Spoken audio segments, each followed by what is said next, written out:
A while ago I went camping with my family and some close family friends, but it wasn't fun. We stayed for 3 days. It was the first night and we were having dinner in one of those collapsible roof things and we kept hearing footsteps around the campsite. We passed it off as animals and went on with our trip. Eventually we decide it's time to sleep. I had my own tent because I have annoying siblings.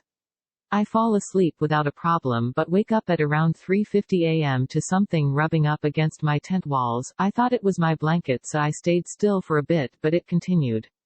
Now I did have a flashlight on hand, and it isn't like horror game flashlights that are dim as hell, it is a bright boy, so I wasn't just seeing things because of the lack of light like some of my family members said. I turn it on and look to where the noise seems to be coming from and I see a face pressed hard against the tent wall. It stayed motionless when the light came on so I jump outside to see who it is and what they want, but when I go, there is nothing there, not a person in sight. My tent is away from the other tents so I would have caught them running or at least heard something but I didn't. I look back at the tent wall and the face it gone from the inside too. I search the area but I find nothing. At this point I start freaking out and I felt enormous fear. I can't really describe it but I felt like I was gonna explode.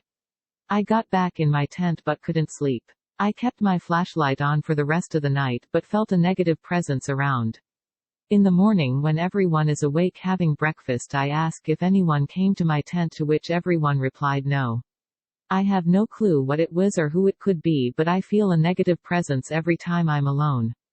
Unexplainable stuff has happened after that, but not as bad as the tent incident.